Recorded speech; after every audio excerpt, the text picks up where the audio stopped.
দায় সরকারের। ৪৭৫ জন হচ্ছে সরকারি হিসাব। সুতরাং এর বাইরে বেসরকারি হিসাব কয়েক গুণ হবে। তার সঙ্গে আপনি যোগ করবেন হাসপাতালে যেতে পারে নাই যেই বাচ্চারা তাদেরকে, তাহলে আপনি দেখেন তো সংখ্যাটা কোথায় গিয়ে দাঁড়ায়। এবং এই যেই বাচ্চাগুলো মারা যাচ্ছে তারা কিন্তু বেশিরভাগই সুবিধা বঞ্চিত পরিবারের সন্তান।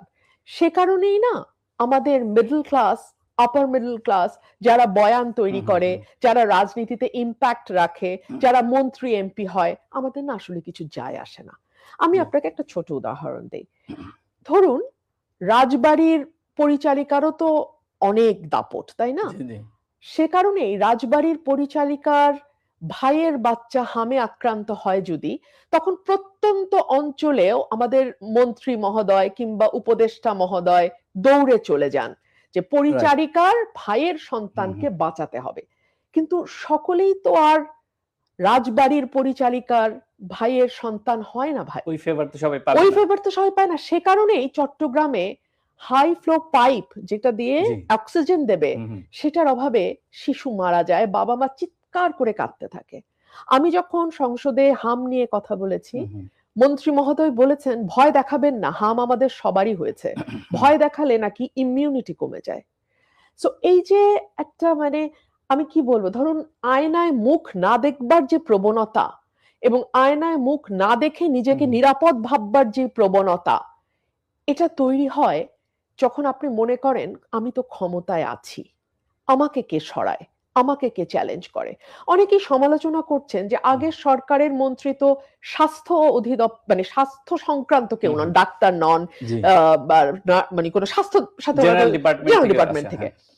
আমি যদি বলি এই সরকারের মন্ত্রী কি ডাক্তার? উনি তো ব্যাংকে চাকরি করেছেন 15 বছর। প্রতিমন্ত্রীকে তো আমি আসলে দেখি না, আমি জানি না স্বাস্থ্য প্রতিমন্ত্রীকে, এটা আমার অজ্ঞতা, আমি জানি না। আপনি দেখুন এই যে একটা জায়গায় 3 জন ব্যক্তি কাজ করছেন স্বাস্থ্য খাতে, হ্যাঁ, এরকম প্রত্যেকটা খাতে একজন উপদেষ্টা, একজন ফুল মন্ত্রী, একজন প্রতিমন্ত্রী। আপনি কি মনে করেন এইভাবে মন্ত্রী প্রতিমন্ত্রী সব সরকারের সময় থাকে, কিন্তু এতে একটা কোঅর্ডিনেশনের সমস্যা তৈরি হয় না? আপনার কি মনে হয়? মন্ত্রী একরকম বলবেন, উপদেষ্টা আরেক রকম ভাববেন, মন্ত্রণালয় দ্বিধা বিভক্ত হবে কার কথা তারা শুনবে, কার কথাকে তারা প্রাধান্য দিবে। ধরুন এই যে শিশু মারা গেলেন, হ্যাঁ, 500 হচ্ছে 475 হচ্ছে সরকারি হিসাব, আপনি যদি এর সাথে বেসরকারি হিসাব এবং যারা হাসপাতালে যায়নি তাদের সংখ্যা যোগ করেন, এটা 1000-এর উপরে চলে যাবে। পরিসংখ্যান বলছে যে টিকার প্রথম ডোজের কভারেজ 2000 সালে ছিল 89%, অলমোস্ট 100%, যেটা 16 সালে গিয়ে 118% হয়েছে। দ্বিতীয় ডোজ 12 সালে ছিল 22%, 24 সালে 121%। অর্থাৎ বাংলাদেশ কিন্তু টিকাতে দারুণ সাফল্য লাভ করেছিল। সেই বাংলাদেশ 2020 সালে প্রথম ডোজ দেয়া হয়নি, বাদ গেছে, 24 সালেও বাদ গেছে, এবং 24-এর পরে তো কোনো ক্যাম্পেইনই হয় নাই।